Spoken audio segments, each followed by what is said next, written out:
মেরাজে তিনটা বাণী আছে, ওই দিন হাদিসে বললাম একটা মেরাজ, মেরাজ, এরাজ, ইসরা। ইসরা, মেরাজ, এরাজ। আর আমরা সে মৌলবীরা মেরাজের ওয়াজ করে সিদ্ধার্থের মুনতাহা থেকে ঘুরাইলো এই ফুরে পাঁচ ওয়াক্ত নামাজ আছে তোমরা ফইরো ওয়াজটা করে, ওয়াজটা সিদ্ধার্থের মুনতাহা যাওয়ার পর আর জানা হিয়ান গেলে তো নবীরে নূর মান্না ওয়াজটা করতে হইব এর লাগে জান অন এটাকে আপনারা বুঝুন কি লেগে আমরা দৌড়ি, আমরা তো দৌড়ি এর লেগে যে হেরা হিরা জানা কি লেগে আর হিয়ান আরাম জানা গেলে রে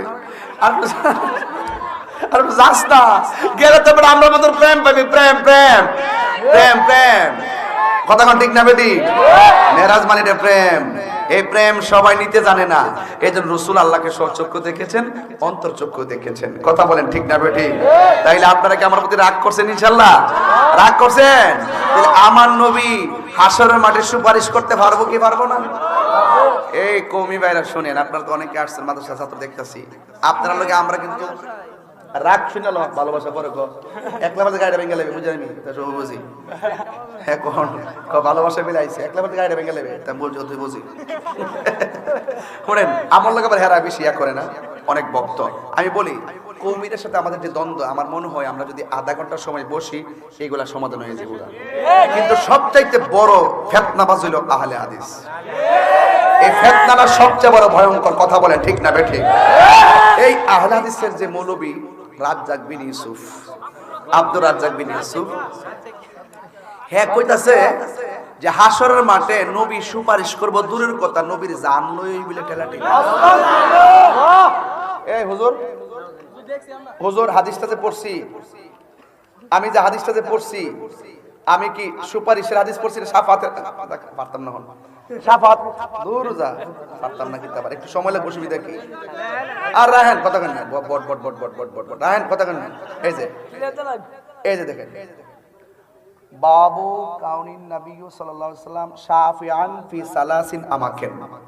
রাসূল করিম সাল্লাল্লাহু আলাইহি ওয়াসাল্লাম শাফাআতের জন্য 3 স্থানে অবস্থান করবেন।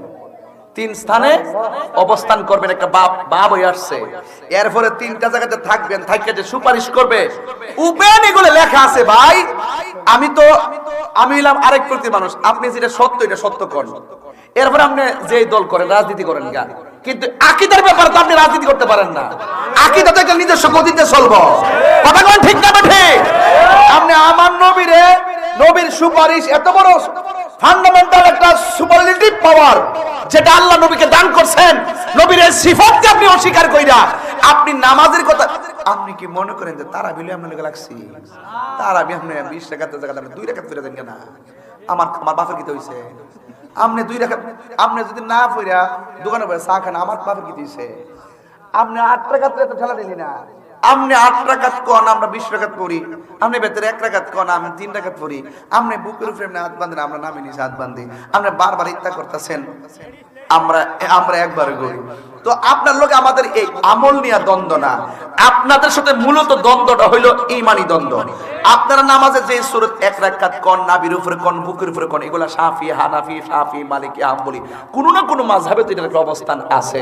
যে মাযহাব অনুসরণ করে সে সেটা করবে, এটা নিয়ে আমার কোনো আপত্তি নাই। মক্কা মদিনায় গেলে দেখা যায় যে একসাথে বইয়া আমরা যেটা আমল করি এটা ম্যাক্সিমাম বাংলাদেশে হানাফি মাযহাবের। আপনি যদি বলেন যে তারাবি 20 রাকাত না 8 রাকাতই পড়তে হবে, 20 রাকাত নাই, তখন আমরা আপনাকে ব্যারিকেড দেই। আপনি যখন বলেন 3 রাকাত বেতন নাই 1 রাকাতই পড়তে হবে, আপনাকে ব্যারিকেড দেই। আপনি যখন বলেন যে নাবির নিচে হাত বাঁধলে নামাজ হবে না, তখন আমি আপনাকে ফতোয়া দিই। আপনি কোন মাযহাব মানেন? যদি কোন মাযহাব মানেন আপনি বলেন, বইলে তারপরে ওয়াজ করেন। আপনি যখন আমাদেরকে ফতোয়া দেন যে নামাজই হবে না, তখন আমরা কিন্তু ফতোয়া দিতে বাধ্য হই। কথা বলেন ঠিক না বেঠিক? এখন আপনি বলতেছেন নবী হাসরের মাঠে সুপারিশ করব দূরের কথা নবীর জান লইয়াই বলে ঠেলাঠেলি। আবার বলে নবী নাকি বলবে আমার নেকের পাল্লা ভারী হয় নাকি বদের পাল্লা ভারী হয়। বৈরবের মানুষ মিয়া সাতাসাতি করেন, কিছু হইলে কোন তাহরিক চিল্লাচিল্লি করে, গালাগালি করে। কিসের গালাগালি? আপনারা বলেন আমার নবীর কি কোন গুনাহ আছে?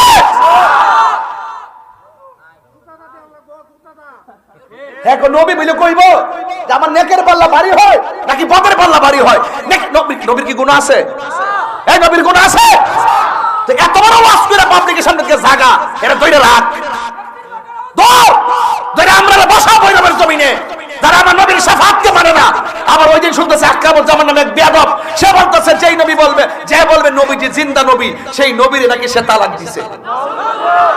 আমার নবী কি জিন্দা না মরা? আরে জিন্দা না মরা?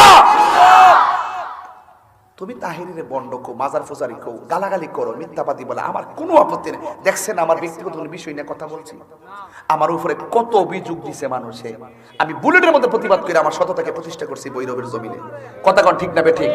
যে যেটা কথা কো, আমার নবীর বিরুদ্ধে যদি কেউ কথা কো বাইরে, আমার এখানে আমার মুরিদান আছে এলাকার, এই মুরিদান একটা কথা কইয়া দেয়া যায়, নবীর বিরুদ্ধে যে কথা কইব হের লগে সম্পর্ক রাখতে পারতে না।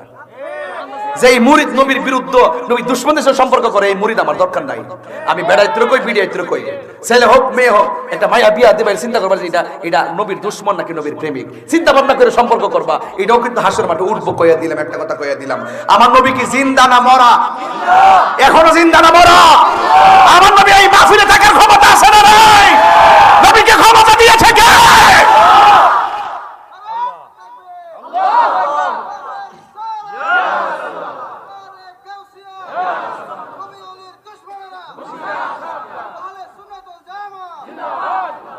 সাবধান কয়ে দিলাম বাবা, টাকা আজকে আছে কালকে নাই।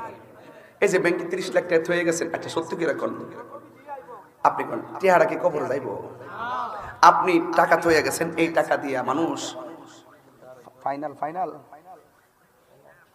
ওকে, হ্যাঁ জেমে বলছি, জেমে অসুবিধা বেশি বলছি। হ্যাঁ আচ্ছা, থ্যাংক ইউ। তো টাকা 30 লাখ টাকা হয়ে গেছেন না, আপনি মারা যাওয়ার পরে ফুতাইতে বাঘ লয়া কামড়ি শুরু করবো, তুই 10 লাখ আমি 10 লাখ আমি 10 লাখ, হ্যাঁ বাঘ করলি। কিন্তু আর যদি আপনি যদি নবীর মহব্বতে যদি কিছু কইরা আমলটা কইরা যান, তাহলে কবরে গেলে আপনি নবীর পাইবেন।